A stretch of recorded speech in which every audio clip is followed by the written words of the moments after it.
साथ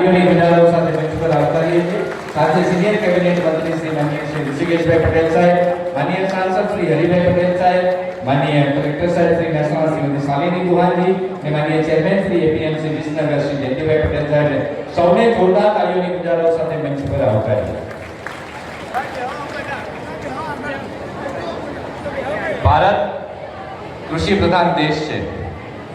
આવનારી પેઢીને શુદ્ધ પર્યાવરણ, શુદ્ધ પાણી અને શુદ્ધ ભોજનની ઉપલબ્ધતા થાય, એક નવો ઉજાસ દેખે એ માટે થઈ અને ગુજરાત પ્રાકૃતિક કૃષિ વિકાસ બોર્ડ, જિલ્લા વહીવટીતંત્ર મહેસાણા અને આત્મા પ્રોજેક્ટ મહેસાણા અંતર્ગત આજે કૃષિ સંવાદ કાર્યક્રમમાં માનનીય રાજ્યપાલ મહોદયજી શ્રી આચાર્ય દેવવ્રતજી, માનનીય મંત્રી શ્રી ઋષિકેશભાઈ પટેલ સાહેબ, માનનીય સાંસદ શ્રી હરિભાઈ સાહેબ, માનનીય કલેક્ટર સાહેબ શ્રી શ્રીમતી શાલિની ગુહાજી અને ચેરમેન શ્રી એપીએમસી વિસનગર શ્રી જયંતીભાઈ પટેલ સાહેબને દીપ પ્રજ્વલન માટે વિનંતી કરું છું।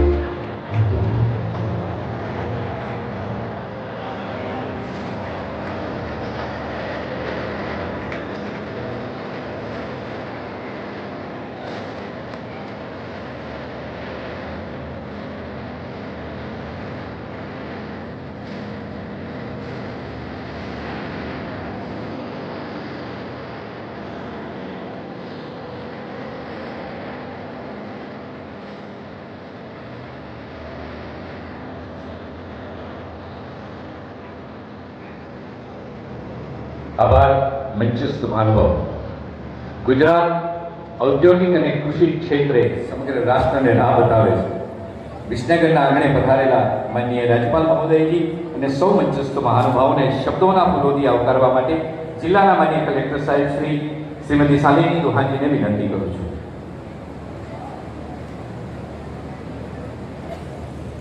नमस्कार।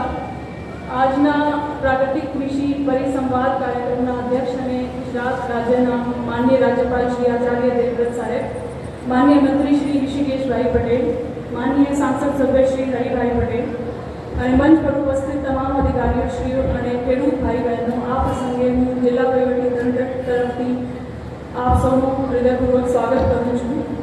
મહેસાણા જો પ્રયોગ નથી પરંતુ આપણી પરંપરાગત જ્ઞાન વિદ્યાર્થી પદ્ધતિ છે। माननीय वडाप्रधान श्री અને આપણા રાજ્યના માનનીય રાજ્યપાલ શ્રીના માર્ગદર્શન હેઠળ આજે આખું ગુજરાત પ્રાકૃતિક ખેતી તરફ આગળ વધી રહ્યું છે। મહેસાણા જિલ્લામાં અંદાજિત 90,000 ખેડૂતોને તાલીમ આપી, જેના પરિણામે હાલમાં જિલ્લામાં અંદાજિત 20,000 જેટલા ખેડૂતો દ્વારા પ્રાકૃતિક ખેતી કરવામાં આવી રહી છે। કૃષિ સખી, સીઆરપી, ખેડૂત મિત્ર જેવા અંદાજિત લગભગ 400 જેટલા કર્મચારીઓને માસ્ટર ટ્રેનરની ટ્રેનિંગ આપીને એ તાલીમ આપવાની કામગીરી એ પ્રગતિમાં પણ છે। उपरांत મહેસાણા જિલ્લામાં 3 ગ્રામ પંચાયત દીઠ એક ક્લસ્ટરની રચના કરવામાં આવી છે। 2 વર્ષમાં નેશનલ મિશન યોજના હેઠળ 40 ક્લસ્ટરની રચના કરવામાં આવી છે। તેવી જ રીતે સ્ટેટ મિશન યોજના હેઠળ 370 ક્લસ્ટરની રચના કરવામાં આવી છે। દરેક ક્લસ્ટરમાં તાલીમ આપી પ્રાકૃતિક ખેતી કરવા ઈચ્છુક ખેડૂતોને ઓનલાઈન પોર્ટલ પર અંદાજિત 35,000 જેટલા ખેડૂતોની નોંધણી કરેલ છે। જિલ્લામાં 50 બાયો ઇનપુટ રિસોર્સ સેન્ટર અને 250 જેટલા મોડલ ફાર્મ પણ તૈયાર કરવામાં આવ્યા છે। આ ઉપરાંત ખેડૂતો દ્વારા પ્રાકૃતિક ખેત પેદાશનું વેચાણ કરવા માટે જિલ્લા કક્ષાએ 4 અને તાલુકા કક્ષાએ 11 પ્રાકૃતિક ખેત પેદાશ વેચાણ કેન્દ્ર શરૂ કરવામાં આવેલ છે। પ્રાકૃતિક ખેતી કરતા ખેડૂતોને પ્રોત્સાહન આપવા માટે દેશી ગાયના નિભાવ માટે પણ સરકારશ્રી દ્વારા સહાય આપવામાં આવી રહી છે। સરકાર ખેડૂતોના આ માર્ગે આગળ વધવા માટે તમામ પ્રકારની સહાયતા અને તાલીમ આપે છે। હું મહેસાણા જિલ્લાના તમામ ખેડૂતોને અપીલ કરું છું કે પ્રાયોગિક ધોરણે ખેતરના એક ભાગમાં પ્રાકૃતિક ખેતીની શરૂઆત કરવી જોઈએ। આવો આપણે સૌ સાથે મળીને આપણી ધરતી માતાને કેમિકલ ઝેરમાંથી મુક્ત કરીએ, આપણા પરિવારને તંદુરસ્ત રાખીએ અને મહેસાણાને પ્રાકૃતિક ખેતીમાં એક રોલ મોડલ જિલ્લા બનાવીએ। ધન્યવાદ। राज्य के माननीय राज्यपाल महोदय जी श्री आचार्य देवव्रत जी पधारे हैं। आपके सम्मान के लिए हमारे गौरव विसनगर के लोकप्रिय धारासभ्य एवं गुजरात सरकार के सीनियर कैबिनेट मंत्री आदरणीय श्री ऋषिकेश भाई पटेल सर, ऊर्जा, पेट्रोकेमिकल, पंचायत, ग्राम गृह निर्माण, वैधानिक एवं संसदीय बाबतों से अनुरोध करता हूँ माननीय राज्यपाल महोदय जी का सम्मान करने के लिए। आपके सम्मान के लिए माननीय मंत्री श्री।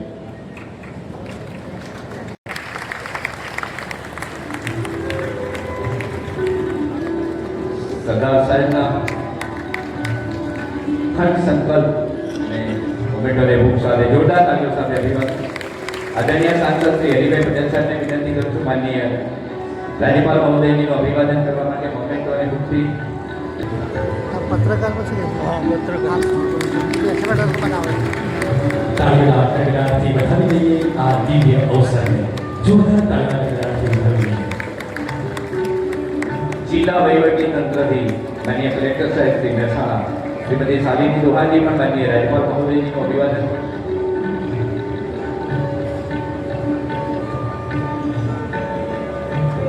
મહેસાણા જિલ્લો ઐતિહાસિક ધરોહર સાચવીને બેઠો છે એની પ્રતિકૃતિ આપણે અર્પણ કરી રહ્યા છીએ.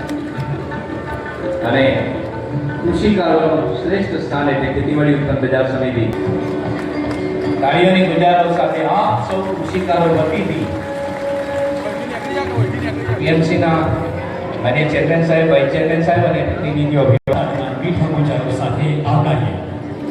સ્વાગત કર્યું છે માનનીય સાહેબશ્રીનું. ખૂબ ખૂબ આભાર.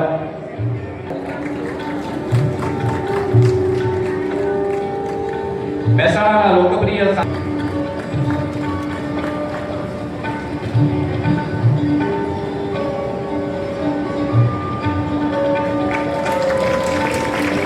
જિલ્લાના માન્ય કલેક્ટર સાહેબના માન્ય ચેરમેન શ્રી જયંતિભાઈ પટેલ સાહેબનું અભિવાદન કરવા માટે કુમારી તેજલબેન શેઠ, પ્રોજેક્ટ ડાયરેક્ટર આત્મા અને નાયબ નીતિ નિયામક તાલીમ મહેસાણાને વિનંતી કરું છું. માન્ય રાજ્યપાલ મહોદય, આજે આપણા મુલાબીસી પધાર્યા એનો મને ચાન્સ મળ્યો છે તો ખૂબ ખૂબ શુક્રિયા. 2011-12-13થી મેં નોકરી છોડ્યા પછી ટેકનિકલ એન્જિનિયર થઈ અને નોકરી છોડી અને પછી પ્રાકૃતિક ખેતી અપનાવી. એ વખતે 2011-12-13માં મેં ઓર્ગેનિક ખેતી કરેલી. મને આત્મા પ્રોજેક્ટ તરફથી ઓર્ગેનિક ખેતીમાં એવોર્ડ બી મળેલા 2013-14માં. એ પછી થોડું ઘણું આપણા મુરાબીસી દેવજી સાહેબની વિડીયો કેસેટો અને સુભાષ પાલેકરજીની થોડી કેસેટ જોઈ અને એમના પ્રોગ્રામ જોયા. પછી ખબર પડી કે ઓર્ગેનિક કરતાં પ્રાકૃતિકમાં કંઈ અનેરું છે. મારી પાસે પોતાની 20 વીઘા જમીન છે અને એને કેવી રીતે સુધારવી. આપણે આપણું અહોભાગ્ય છે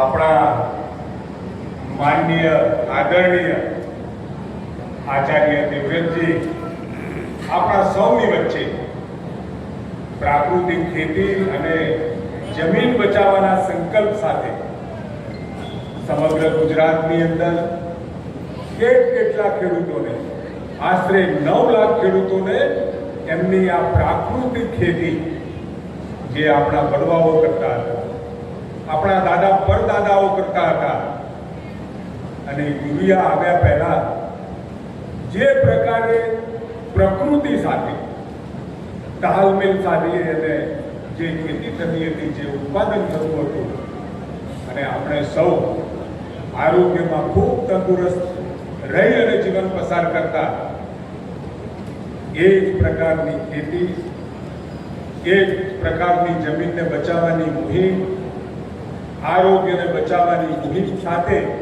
આજે ગુજરાત આદરણીય રાજ્યપાલ શ્રી સમગ્ર ગુજરાતને આંદોલનની દિશામાં, પ્રાકૃતિક ખેતીના આંદોલનની દિશામાં લઈ જવા માટે સંકલ્પબદ્ધ થયા છે. અને આદરણીય પ્રધાનમંત્રી મોદી સાહેબ પણ સમગ્ર ભારતભરની અંદર નેચરલ ફાર્મિંગ, પ્રાકૃતિક ખેતી, ઓર્ગેનિક કે જૈવિક નહીં, તમે તમારા જળસિયા જે જમીનની અંદર ગયા છે, ખૂબ ઊંડે ઉતરી ગયા છે, એને બહાર લાવી સૂક્ષ્મ જીવાણુઓ સાથે જે ન્યુટ્રિશન આપણી જમીનમાં ઓછું થયું છે, એ ન્યુટ્રિશનને વધારવા માટે જે સતત દિવસ રાત એક પણ દિવસ એવો ના હોય કે ખેડૂતને ના મળ્યો હોય, એવા આદરણીય દેવવ્રતજી આપણા ત્યાં પધાર્યા છે. સાથે આપણા સાંસદ ભાઈ શ્રી હરિભાઈ, માનનીય કલેક્ટર શ્રી શાલિનીજી અને સાથે એપીએમસીના ચેરમેન ડૉક્ટર જયંતિભાઈ, ખરીદ વેચાણ સંઘના ચેરમેન ભાઈ શ્રી મહેન્દ્રભાઈ, બંને સંસ્થાઓના તમામ ડાયરેક્ટરશ્રીઓ, સાથે જેમને ખેતીમાં રસ અને ખેતી થકી, પશુપાલન થકી સારી જિંદગી જીવવાના નેમ સાથે જે લોકો ખેતીમાં મહેનત કરી રહ્યા છે, એ તમામ અહીંયા ખેડૂત મિત્રો પધાર્યા છે અને અહીંથી જે ભાથું આદરણીય રાજ્યપાલ શ્રી આપશે એ દરેક જગ્યાએ વાત વિચાર ફેલાવવા માટે આવેલા તમામ મારા ખેડૂત મિત્રો અને બહેનો, સ્વાભાવિક છે પ્રાકૃતિક ખેતીની વાત પહેલા કોઈએ વિચારી નહોતી, જૈવિક આવી, ઓર્ગેનિક આવી, પરંતુ આ કુદરત સાથેનું તાદાત્મ્ય સાધવા માટેની જે ખેતી, જમીનને બચાવવાની ખેતી, પાણીને બચાવવાની ખેતી, આરોગ્યને બચાવવાની ખેતી, હવામાન પર્યાવરણ બચાવવાની ખેતી એટલે પ્રાકૃતિક ખેતી. વિશેષ વાત મહામહિમ રાજ્યપાલ શ્રી કરવાના છે. તમામ આયામો સાથે જો આ ખેતી કરવામાં આવે, એમાં જે તબક્કાઓ માનનીય આચાર્ય શ્રી દ્વારા જે કહેવામાં આવે એ પ્રમાણે પૂરેપૂરું પાલન કરી અને ખેતી કરીએ તો પહેલા વર્ષે પણ ઉત્પાદન ઓછું તો નથી થતું અને પછીના 2-3 વર્ષમાં વધતું જાય, જમીનનું કાર્બન વધતું જાય, જમીનના જે ન્યુટ્રિયન્ટ છે એ પણ વધતા જાય, જમીનને મજબૂત બનાવવાનું કામ. આપણે એવું માનીએ છીએ કે આપણે જીવીએ ત્યાં સુધી બરાબર છે અને કોઈ તકલીફ નહીં પડે, ફર્ટિલાઇઝર વાપરે જાઓ, યુરિયા ડીએપી વાપરો, કીટનાશક વાપરો, પરંતુ આપણે આપણી પેઢીને બચાવવાનું કામ કરવાનું છે. જમીન બચશે તો પેઢી બચશે. આચાર્યશ્રી સાથે મારા મનમાં એક વાત છે. આજે સાહેબ વાત આપના કુરુક્ષેત્રની અંદર, આપના ગુરુકુળની અંદર મારે દરેક ગામમાંથી ઓછામાં ઓછા 10-15 ખેડૂતો કે જેના મનમાં ખેતી પડી છે એમને લઈ અને આપના ત્યાં દર્શન કરાવવા માટે આવવાની ઈચ્છા છે અને મને વિશ્વાસ છે કે આ મિશનની અંદર જે લોકો જોડાય એમને ત્યાં રૂબરૂની અંદર પોતાની જાતે ખેતી જોઈ અને પ્રોત્સાહન મળશે. ફરીથી એક વખત ધન્યવાદ. ભારત માતા કે ખૂબ ખૂબ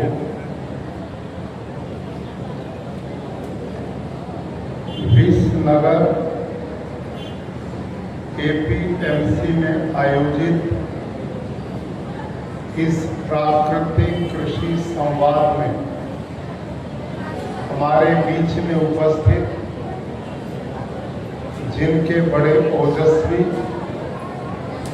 और प्राकृतिक खेती मिशन को बढ़ाने वाले विचार अभी हमने सुने, ऐसे गुजरात के पंचायत, ऊर्जा एवं पेट्रोकेमिकल्स मंत्री माननीय श्री ऋषिकेश भाई पटेल जी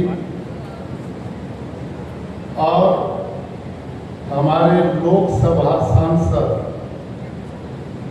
आदरणीय श्री हरि भाई पटेल जी, जिला कलेक्टर महसाना मान्य सुश्री शालिनी दोहान जी, चेयरमैन एपीएमसी विसनगर माननीय डॉक्टर जयंती भाई पटेल जी और जिला प्रशासन, आत्मा विभाग के अधिकारी कर्मचारी, विसनगर तालुका के विभिन्न गांव से पधारे सरपंच महानुभाव, फार्मर मास्टर ट्रेनर्स, कृषि सखी और खेडूत भाइयों बहनों,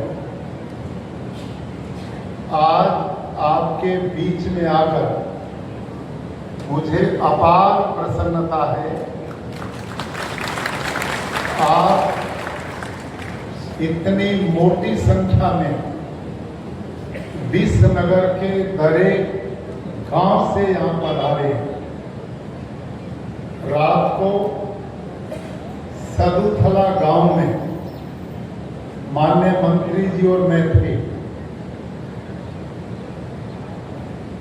आज क्योंकि आप पूरे तालुका के लोग हैं, आपसे मैं निवेदन करूंगा कि बड़े ध्यान से आज के इस प्राकृतिक विषय को समझेंगे।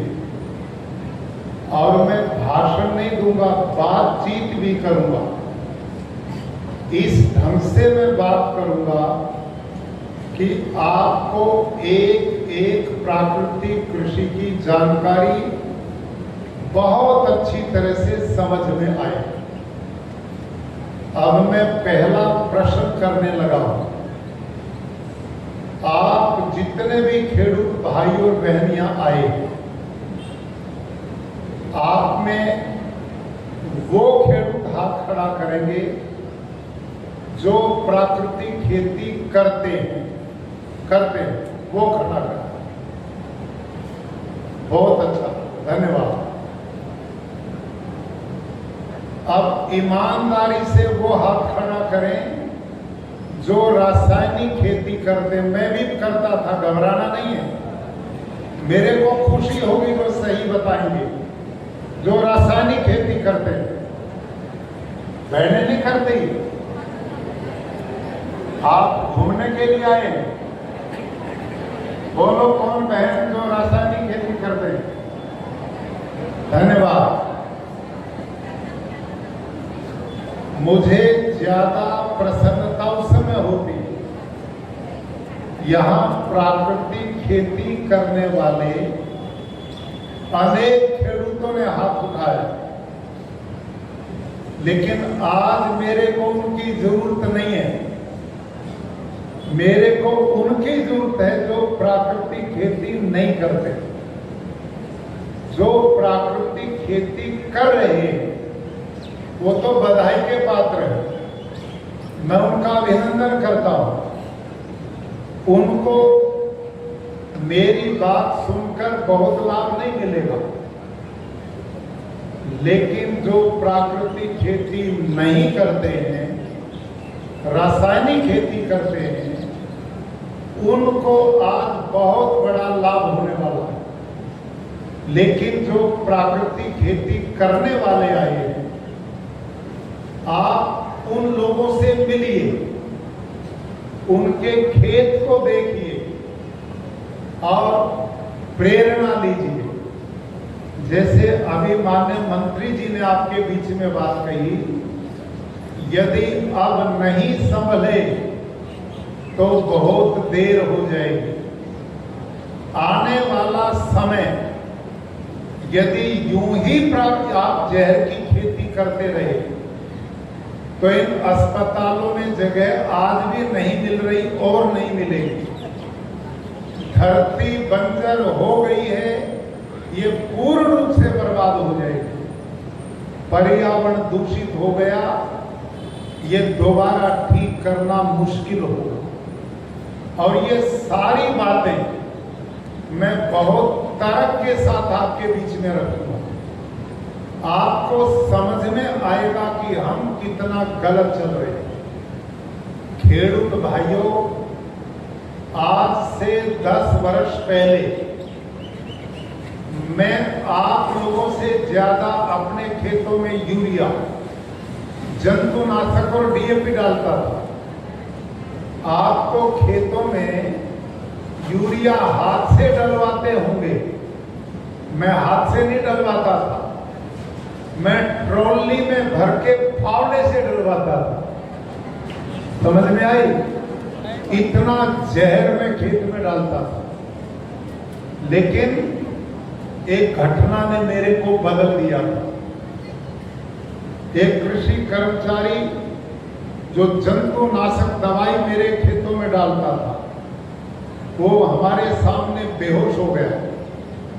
3 दिन में मुश्किल से हमने जान बचाई।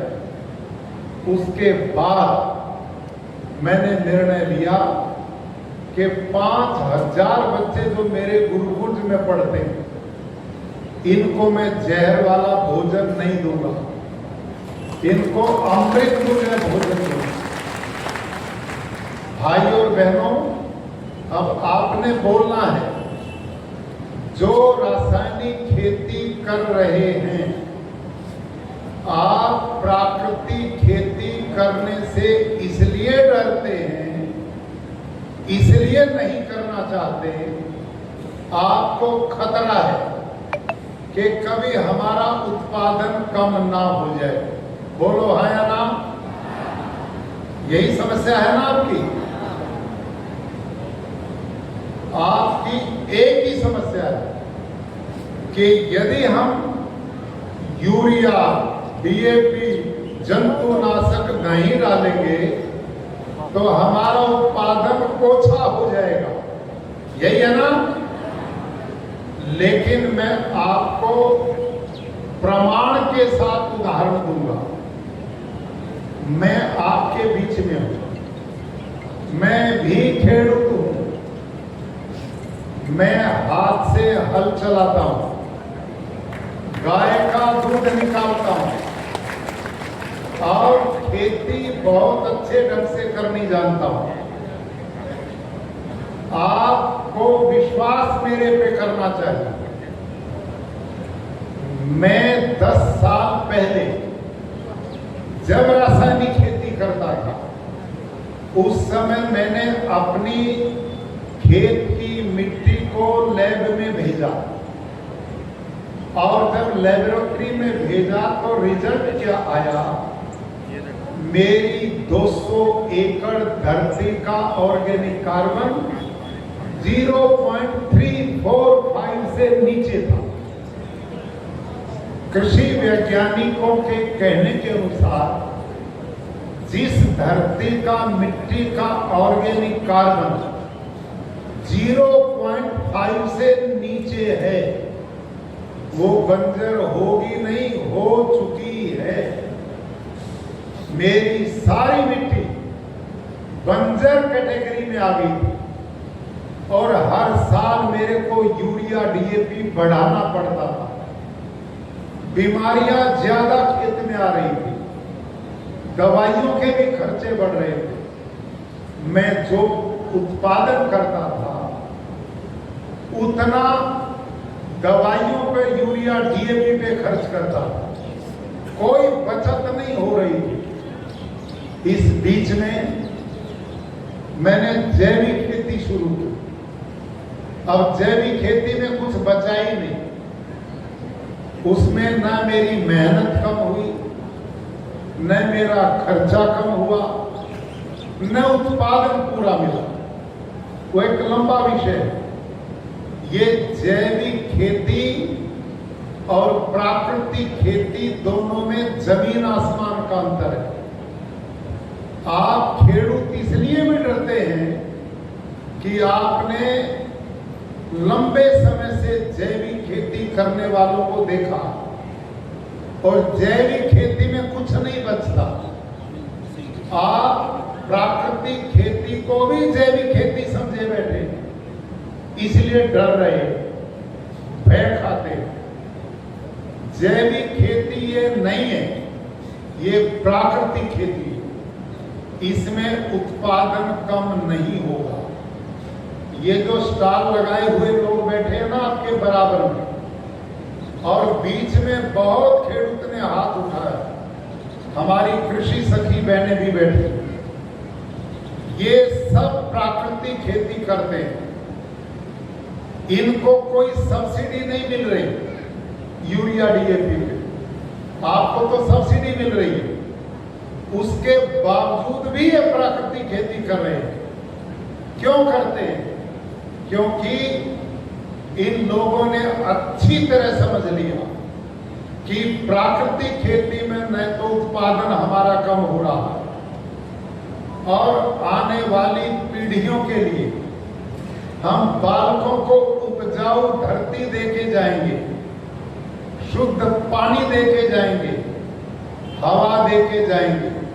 ये प्राकृतिक खेती करने वाले इस लोक को भी सुधार रहे हैं और परलोक में भी मुक्ति का रास्ता बना रहे हैं। ये बधाई के पात्र। और जो रासायनिक खेती कर रहे हैं वो बहुत बड़ा पाप कमा रहे हैं। और ये मैं उदाहरण दूंगा, बहुत बड़ा पाप कर रहे हैं जो आने वाली पीढ़ियों को, सबको बीमार कर रहे हैं, धरती माँ को बंजर बना रहे हैं।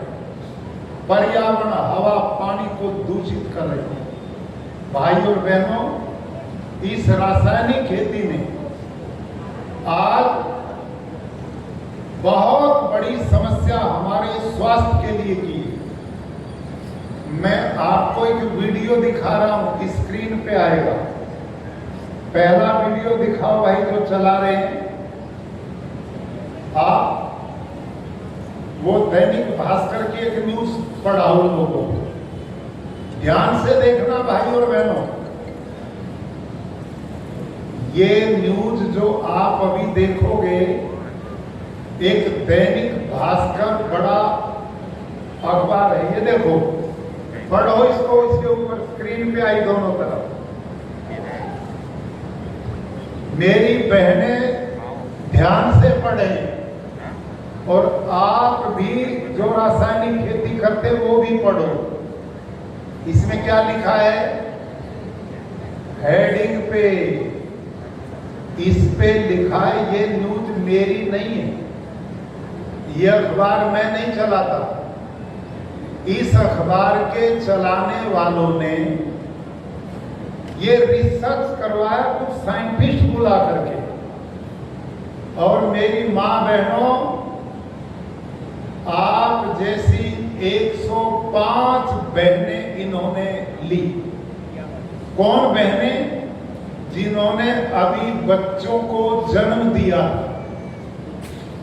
105 माताएं ली जो अपना दूध अपने बच्चों को पिला रही थी, और वो ये समझ के पिला रही थी कि हम बच्चों को अमृत पिला रहे हैं।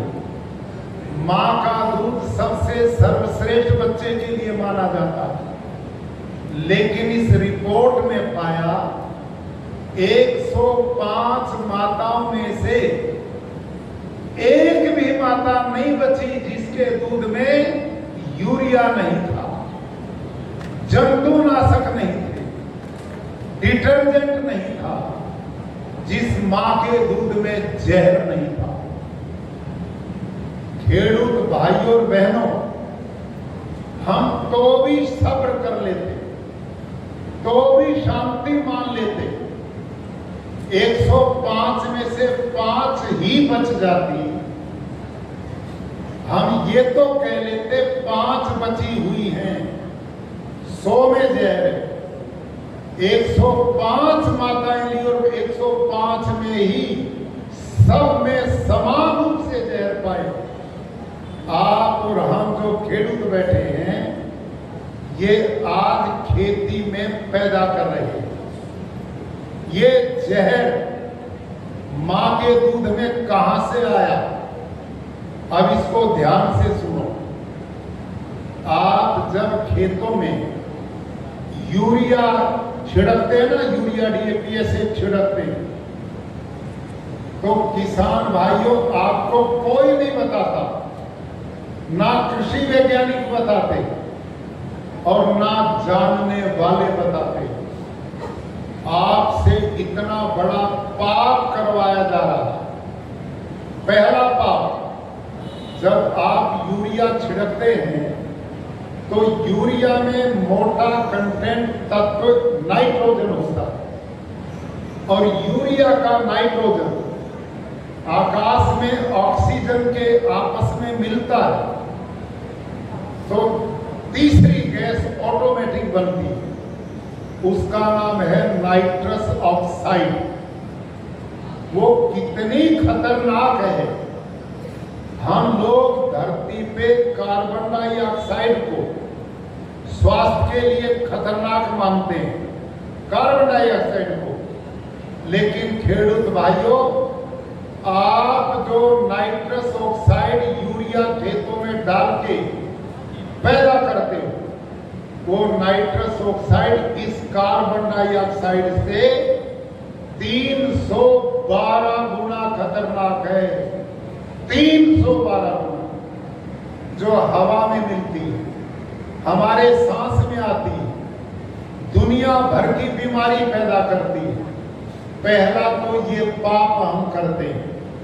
दूसरा पाप, जब आप यूरिया डीएपी जंतुनाशक खेतों में डालते हैं, उसका एक हिस्सा तो हवा में गया, दूसरा हिस्सा तने के द्वारा साग भाजी में जाता है, अनाजों में जाता है, फलों में जाता है, गाय भैंस खाती हैं, उनके भी दूध में जाता है, और वही ये माताएं रात खाते हैं, वो जहर मां के दूध में भी पहुंच गया और पैदा होने वाला बच्चा उस अमृत को जहर में परिवर्तित हुए देख रहा। ये हाल हमने सारे देश में कर दिया। आज छोटे छोटे बच्चों की किडनी फेल हो रही। वो बच्चे तो नशा नहीं करते, 5-7 साल का बच्चा धूम्रपान भी नहीं करता, वो दारू भी नहीं पीता, लेकिन उसके बावजूद भी छोटे छोटे बच्चों के हार्ट अटैक हो रहे हैं, कैंसर हो रहा है, किडनी फेल हो रही है, पैनक्रियाज फेल हो रही है, ब्रेन ट्यूमर हो रहे हैं, बिना उम्र के बच्चे मर रहे हैं। बिना कारण के दुनिया में कार्य नहीं होता। हमारे बड़े 100 साल तक जीवित रहते थे।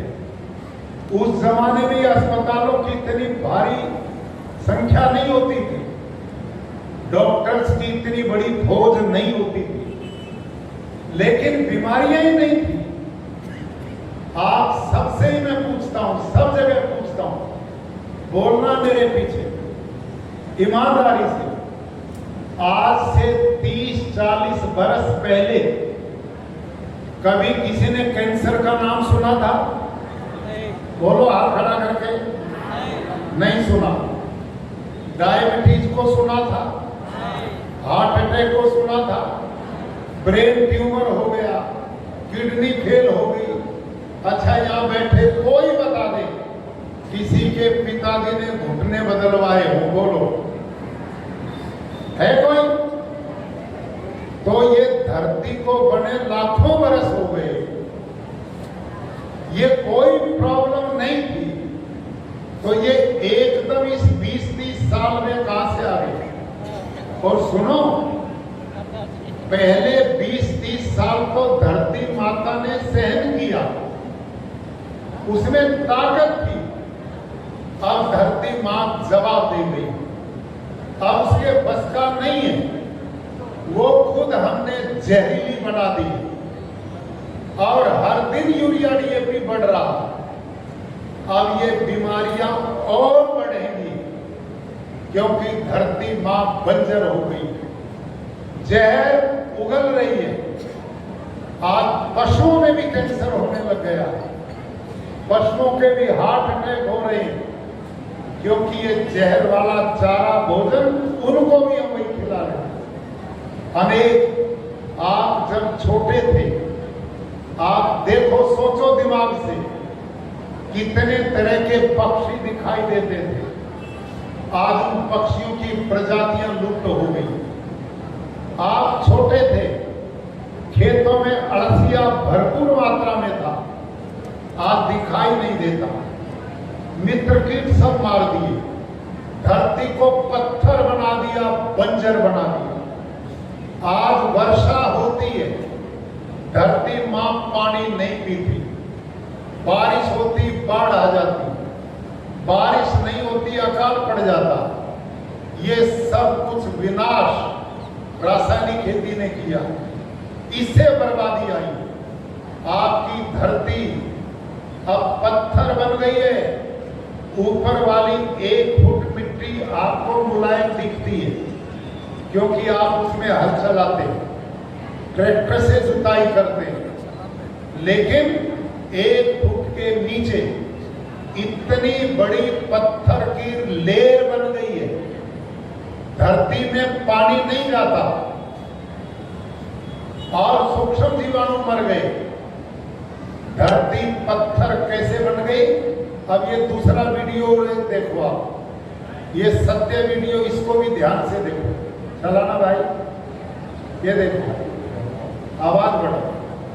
5 जून 2024 की ये घटना है कि गुरुकुल ज्योतिसर जिला कुरुक्षेत्र में छात्रों की संख्या बढ़ने के कारण हमने अपने पड़ोसी ऐसे एक किसान से 5 एकड़ जमीन लीज पर ली, जिसमें छात्रों के लिए ग्राउंड बनाया जा सके।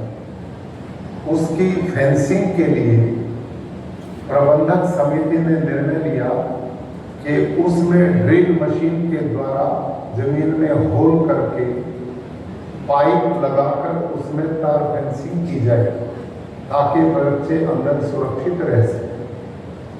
तो उसमें ड्रिल मशीन से जब हम छिद्र करने लगे तो जोर लगा करके भी 63 सीसी का इंजन उस भूमि में 2 इंच से ज्यादा छिद्र नहीं कर पाया और दूसरी जगह जो होल किया वहां पर भी मशीन फेल हो गई। लेकिन फिर हमने विचार किया कि ये जमीन इतनी कठोर क्यों है? क्या गुरुकुल कुरुक्षेत्र की जिस जमीन में हम प्राकृतिक खेती करते हैं, क्या वो भी जमीन इतनी कठोर है? तो हम ड्रिल मशीन को गुरुकुल कुरुक्षेत्र के खेतों में लेकर के गए। तो वहां पर जब ड्रिल की गई तो कुल 30 सेकंड में 2.5 फीट गहराई तक ड्रिल मशीन ने छिद्र बना दिया। वो आप इन चित्रों से भी देख सकते हैं।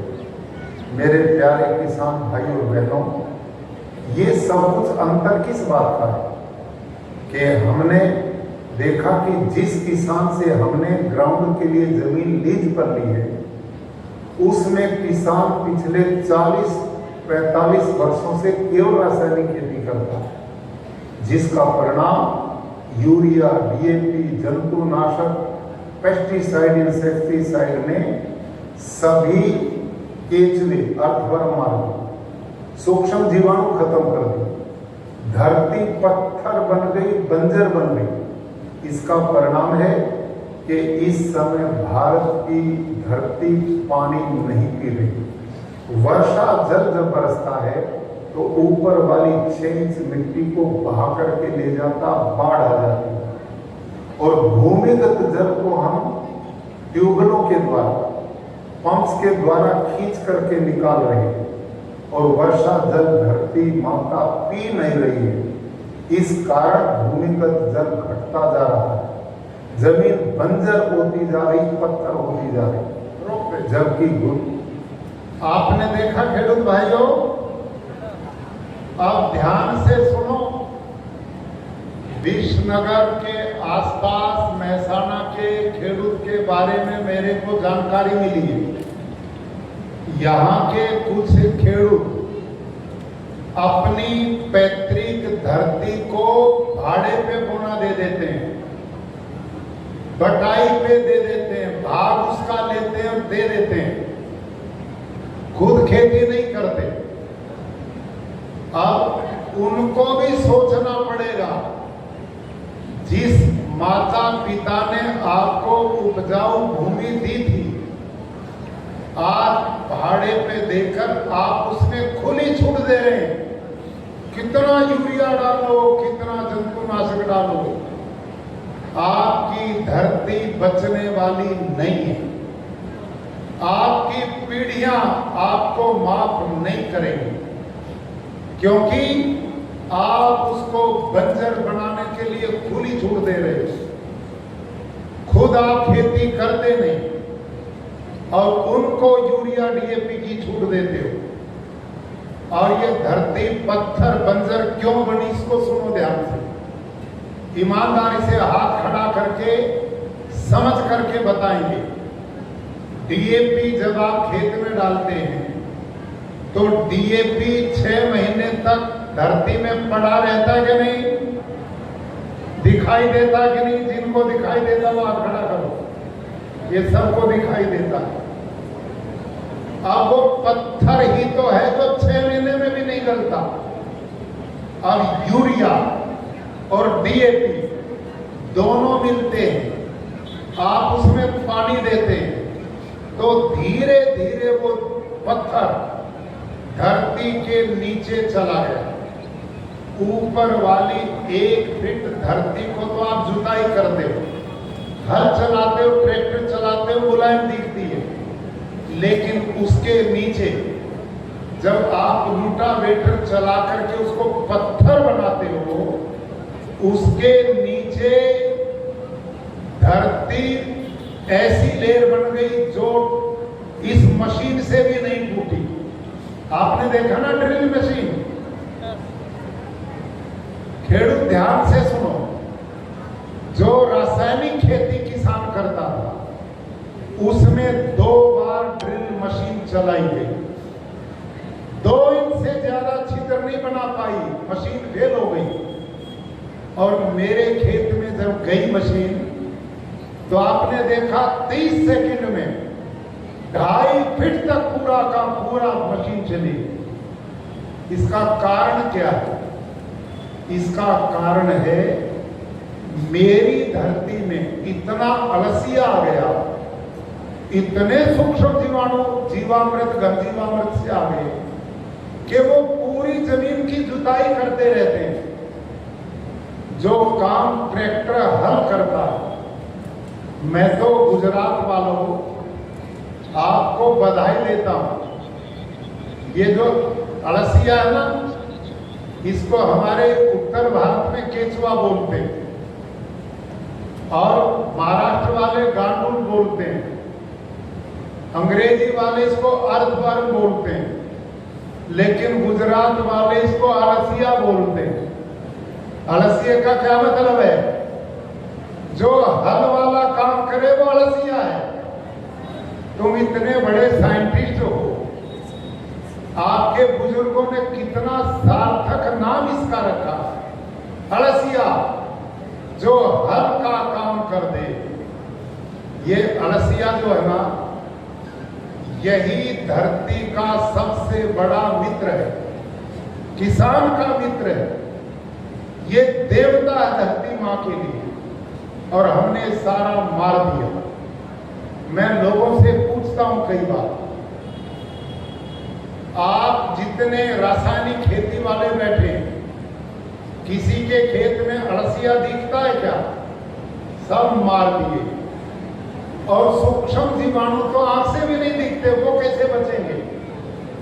अरे अलसिया तो छोड़ो, आपने सांप भी मार दिए। कोई जीव जंतु धरती में छोड़ा ही नहीं। अब ये सारे मित्र थे, धरती के लिए ये वरदान थे। भगवान कोई बावड़ा था क्या जिसने पैदा किए? हम बड़े समझदार आए कि इनको हटाओ। भगवान पागल था जिसने अलसिया पैदा किया, जिसने मित्र कीट पैदा किए। अरे भाई समझो समझो, धरती को पत्थर बना दिया। अब बारिश आती है ना, सब जगह बाढ़ आ जाती है, और बारिश नहीं आती तो अकाल पड़ता है। लेकिन प्राकृतिक खेती दोनों का ही समाधान है। यदि बारिश आएगी तो बाढ़ नहीं आएगी, अकाल पड़ेगा तो पौधा नहीं सूखेगा। ये दोनों करिश्मा करने वाली प्राकृतिक खेती है। मैं उदाहरण दूंगा और आप अभी देखेंगे। मेरे 200 एकड़ खेत में, और मेरे नहीं, ये जितने प्राकृतिक खेती वाले भाई बहन बैठे ना यहाँ पे, इनके किसी भी खेत में वर्षा का पानी नहीं रुकता, सारा धरती माँ के पेट में चला जाता है। लेकिन रासायनिक वालों का खड़ा रहता। क्यों? क्योंकि धरती पत्थर बना दी, पानी कैसे पिए? और हमारे यहाँ क्या होता है, ये जो अलसिया ना बहनों और भाइयों, ये 8 से 10 फीट तक छिद्र करता। और सुनो ध्यान से, ये जो जैविक खेती वाले वर्मी कंपोस्ट बनाते हैं, वो अलसिया भारत का नहीं, वो तो विदेश से लाया गया। और वो अलसिया मिट्टी नहीं खाता, केवल गोबर खाता है। गर्मी होगी तो लेकिन भारत में अड़सिए 3 प्रकार के हैं। हमारे यहाँ 3 प्रकार के हैं भारत में, भगवान की कृपा से। वो धरती में यूं भी छिद्र करते हैं, यूं भी छिद्र करते हैं, और वो 10 फीट तक की धरती को जुताई करने का काम करते हैं। और मजे की बात, हमारे देश का अड़सिया जब छिद्र बनाता है तो उसको लिपाई करते जाता, वर्मी वो उस पसीना से लीपता है, हमारा छिद्र बंद नहीं होता। जब ऑक्सीजन 10 फीट तक धरती को उन छिद्रों से मिलेगी तो धरती की उपजाऊ क्षमता बढ़ेगी। और खेडूत भाइयों और सुनो, ये जो अड़सिया जिस खेत में रहता है और जिस खेत की मिट्टी को खा करके पेट से निकाल करके पौधे की जड़ को देता है, उस खेत की मिट्टी से, अड़सिया के पेट से निकली मिट्टी में 6 गुना ज्यादा नाइट्रोजन है। बोलो कितना? 6 गुना। बोलो कमजोर विद्यार्थियों, बोलो कितना? 6 गुना, ऐसे बोलो।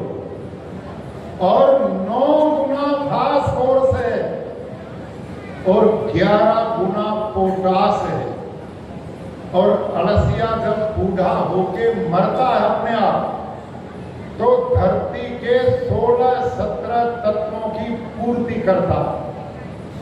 ये जो वैज्ञानिक आपको भ्रमित करते हैं और बताते हैं यूरिया कहां से, नाइट्रोजन कहां से आएगा, फास्फोरस कहां से आएगा, जिंक कहां से आएगा, मैग्नीशियम कहां से आएगा।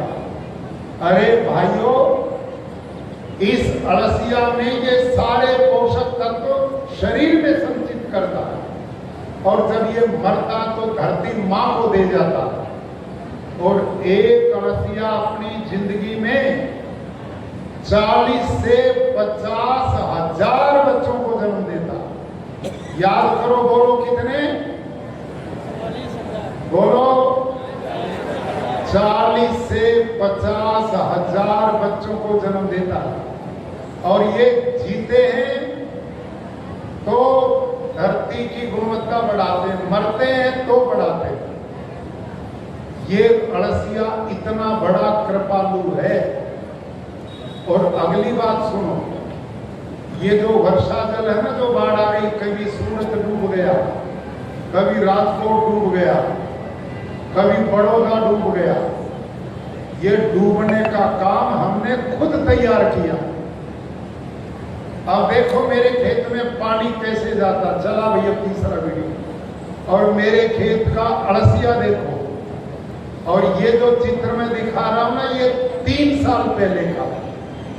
अब तो मेरे खेत में 1-1 एकड़ में 15 से 20 लाख अड़सिया काम करता है।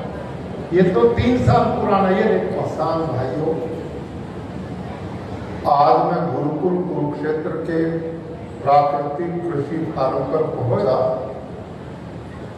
आप सब जानते हैं कि पिछले 10-11 जुलाई में उत्तर भारत में भारी बारिश हुई और कुरुक्षेत्र में भी ये वर्षा पर्याप्त मात्रा में हुई, जिसके परिणाम स्वरूप सभी लोगों के खेत लबालब पानी से भर गए। ऐसी स्थिति में गुरुकुल कुरुक्षेत्र के प्राकृतिक खेती के अंदर जो केचुआ है, अर्थवर्म है, वो एकदम धरती से बाहर निकला। और जो रास्ते हमने चलने के लिए खेतों के बीच में बनाए हैं, उनके बीच में आप देख सकते हैं कितनी बड़ी संख्या में केचुए रेंग रहे हैं, चल रहे हैं। और हमारे 1-1 एकड़ में 8-10 लाख तक केचुआ काम करते हैं। और ये भूमि में 8-10 फुट तक सीधा छेद बनाते हैं, दूसरे छेद से ऊपर आते हैं, इससे जाते हैं और इससे आते हैं। इसका परिणाम क्या है कि धरती के अंदर जितना भी ये पानी वर्षा का है, ये परपोटा देखो, उन छिद्रों के द्वारा ये धरती माँ के पेट में जा रहा है। ये जो दूसरा आप चित्र देख रहे हैं, इसमें पानी में वे बुलबुले उठ रहे हैं। ये सारा का सारा पानी केंचुओं के द्वारा बनाए गए खेतों में छिद्रों में प्रवेश कर रहा है और पड़ोसी खेतों में पानी भरा खड़ा है, उससे फसलें बर्बाद हो रही हैं। लेकिन हमारे खेत का जितना भी पानी था वो केंचुए द्वारा बनाए गए छिद्रों के द्वारा सारा धरती माँ के पेट में चला गया। यह है नेचुरल वाटर हार्वेस्टिंग सिस्टम। बंद कर दो खेडूत भाइयों, देखा ध्यान से, देखा ना वर्षा जल कैसे धरती माँ पी रही है, उसमें परपोटे उठ रहे हैं। आपके खेत में ये नहीं है जो रासायनिक करते हैं। जो प्राकृतिक खेती वाले किसान बैठे हैं ना, इनके खेत में भी पानी ऐसे ही धरती माँ पीती है। और मजे की बात, जब खेत में यूरिया डीएपी जंतुनाशक नहीं है और भगवान ने वर्षा में स्टेरॉइड पानी डाला है और वो धरती के पेट में जाएगा, तो धरती के पेट में पानी का भंडार बनेगा। आने वाली पीढ़ियां उस पानी को खेती में प्रयोग करेंगी, पीने में प्रयोग करेंगी। वो अमृत है। और आप वाला पानी जहां जाएगा वहीं दुनिया को बर्बाद करेगा, वो तबाह करेगा। और इसका प्रमाण अभी पिछले दिनों, आजकल में आप अखबार में भी देखते होंगे, टीवी पे देखते होंगे, पिछले 7 महीने से मैं दर एक सप्ताह गुजरात के किसी एक तालुका में जाता हूं और वहां मैं गांव में रुकता हूं। 1 एकड़ में कम से कम वृक्षारोपण करवाता हूं। गांव में स्वच्छता अभियान चलाते हैं। रात को मंत्री जी और हमारे कुछ लोग साथ हमारे थे जो इस मिशन में सम्मिलित रहे। मैं फिर रात को एक दलित ऐसे अनुसूचित परिवार में भोजन करता हूं ताकि हमारा प्यार प्रेम एकता समाज का बना रहे। रात को मैं जनसभा करता हूं, गांव के स्कूल में सोता हूं, सवेरे योग की क्लास बच्चों की लेता हूं और फिर खेडूत के खेत में जाता हूं। वहां आज भी हम विष्णु भाई के खेत में गए थे सदुथला में। तो मैं जो निवेदन करता हूं, ऐसे ही मैं आनंद में गया हुआ था। आनंद के गांव में रात को मैं जनसभा में बातें कह रहा था, तो वहां के कलेक्टर महोदय भी बैठे हुए थे। उन्होंने कहा, साहब आप जो बात बता रहे हैं ये विनाश तो हो चुका है। मैंने कहा क्या बात हुई? तो वहां के कलेक्टर महोदय ने मेरे को बताया कि कुछ दिन पहले एक गांव के खेडूत मेरे पास आए और उन्होंने कहा कि जी प्रधानमंत्री जी की योजना नल से जल, हमारे गांव में पानी की टंकी बनाओ, नल से जल की व्यवस्था करो। उन्होंने कहा कोई पैसे की कमी नहीं, हम करवा देंगे। तो उन्होंने टीम भेजी गांव में, पहले पानी चेक करो फिर टंकी बनाएंगे। वहां गांव में गए, पानी जब टेस्ट किया तो उसमें नाइट्रेट का भंडार मिला, पानी में जहर पाया। तो उन्होंने खेडूत को कहा, भाई आपके गांव में टंकी नहीं बन सकती, पड़ोसी गांव में टंकी बनेगी, पाइपलाइन से आपको भी पानी दे देंगे। उन्होंने कहा जी नो प्रॉब्लम, कोई बात नहीं। तो उन्होंने अगले गांव में पानी टेस्ट किया, उसमें यहां से भी ज्यादा नाइट्रेट मिला और करते करते 25 गांव का पानी टेस्ट किया। ध्यान करो गुजरातियों, 25 गांव का पानी टेस्ट किया, सब में नाइट्रेट मिला। पाया आनंद के आसपास तंबाकू की खेती करते थे, उसमें जहर यूरिया दुनिया भर का डालते और धीरे धीरे वो पानी धरती में जाकर पीने वाले पानी तक पहुंच गया। अब पीने का भी पानी हमने नहीं छोड़ा। आप सबसे मैं पूछता हूं, ये पानी की बोतलें लोग हाथ में लिए फिरते हैं, ये 30 साल पहले किसी के हाथ में होती थी क्या? हम कहीं भी पानी पीते थे। ये इतनी बड़ी जो कृपा की है लोगों पे पानी की बोतलें उठाने की, ये हमने ही कृपा की है। अरे आकाश में हवा लेने की छोड़ी नहीं, अनाजों में जहर मिला के सब अस्पताल भेज दिए, पानी भी पीने का नहीं। ऐसे धन का क्या करोगे जो ना आपको इस जन्म में शांति देता ना अगले में देता? हम कहां जा रहे हैं भाई और बहनों? जब हरित क्रांति 60 के दशक में शुरू हुई, उस समय डॉक्टर स्वामीनाथन ने, जो हरित क्रांति के जनक थे, उन्होंने पूरी देश की धरती का ऑर्गेनिक कार्बन की जांच कराई। सारे देश की धरती का ऑर्गेनिक कार्बन 2 से 2.5% था, अर्थात सारे देश की धरती जंगल की भूमि की तरह उपजाऊ थी। लेकिन आज वही धरती मां इस यूरिया डीएपी जहर के कारण आज सारे देश की धरती का ऑर्गेनिक कार्बन 0.5 से नीचे आ गया, सब बंजर हो गई। और जब हरित क्रांति शुरू हुई ना खेडूत भाइयों, डॉक्टर स्वामीनाथन ने जब हरित क्रांति शुरू हुई तो केवल only 13 KG 13 kilo nitrogen 1 hectare में डालने की सिफारिश की। 1 हेक्टेयर मतलब 2.5 एकड़ में। उस समय हमारे बड़े ने 13 किलो यूरिया देते थे, बम्पर पैदावार हो गई थी। आज देश में 13 थैले 1 एकड़ में साल में पड़ रहे हैं और इसका परिणाम देश का धन विदेश जा रहा है। 2.5 लाख करोड़ रुपया भारत सरकार प्रति वर्ष विदेश से यूरिया डीएपी मंगाती है। ये जो यूरिया आप खेत में डालते हो ना, ये सरकार को 3,000 रुपए बैग में पड़ता है और आपको 300 रुपए में सब्सिडी है।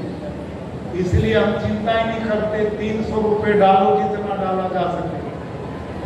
अभी 3 दिन पहले 6 अगस्त को, आज 8 अगस्त है ना, 6 अगस्त को राजभवन में, लोक भवन में मीटिंग थी हमारी, पूरे प्रदेश के कृषि वैज्ञानिक और 4-5 यूनिवर्सिटी के साइंटिस्ट, क्या नाम, वाइस चांसलर।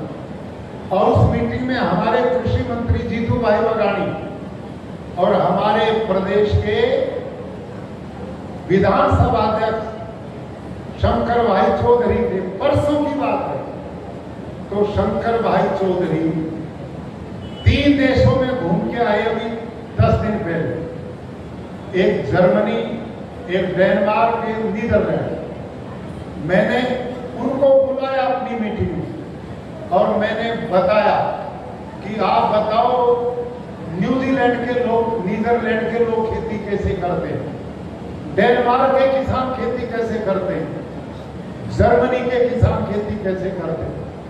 वो हमारी मीटिंग में आए, उन्होंने प्रेजेंटेशन दिया और आपको जानकर आश्चर्य होगा, उन्होंने कहा मैं डेनमार्क में गया, वहां किसानों के खेतों में गया, ये पोटैटो, आलू की खेती, क्या बोलते हैं, पटाटा आपके यहाँ, उन्होंने अपना फोटो दिखाया। वो गर्दन केवल दिखती है, 4.5 फुट ऊंचा तना था पोटैटो का, इसका पटाटा 4.5 फुट का। कह रहे इतना ऐसा पोटैटो मैंने दुनिया में नहीं देखा। कारण कारण वहां की सरकार ने कोई सब्सिडी यूरिया डीएपी पे नहीं दी है, कोई सब्सिडी नहीं। एक बार कोई खेडूत यदि कोशिश भी करता खरीद के डालने की, तो उन्होंने बताया सरकार ने बिल लाई है कि उस पर पूर्ण प्रतिबंध लगा रहे हैं कि पूरे देश में कोई यूरिया डीएपी जंतुनाशक खेतों में डाल ही नहीं सकता। तो हमने पूछा तो फिर उनकी खेती जो है भारत वाले किसान कैसे बिना यूरिया के हो ही नहीं सकती, उनकी खेती कैसे हो गई है? तो उन्होंने बताया कि वहां गौ पालते हैं, डेयरी सिस्टम है, गोबर गौमूत्र से इनकी खेती होती है और वहां की धरती का ऑर्गेनिक कार्बन पूरे देश में 2 से 2.5% है। 2 से 2.5% ऑर्गेनिक कार्बन। अब जिस धरती का ऑर्गेनिक कार्बन इतना है, वहां यूरिया डीएपी की जरूरत नहीं पड़ेगी। वहां अस्पतालों की बाढ़ नहीं है, वहां बीमार नहीं है, वहां पानी स्वच्छ है, आहार स्वच्छ है, वो लोग उन्नति कर रहे हैं, हम सारा विनाश कर रहे हैं। भारत के यशस्वी प्रधानमंत्री श्रीमान नरेंद्र मोदी रात और दिन मेहनत करते हैं, देश के चहुमुखी विकास में लगे। किसानों को भी निवेदन करते हैं धरती मां को बचाओ, और उन्होंने प्राकृतिक खेती को राष्ट्रीय प्राकृतिक कृषि मिशन भी बना दिया। अब पूरे 20,000 लोग हैं अपने जिला में मेसाना।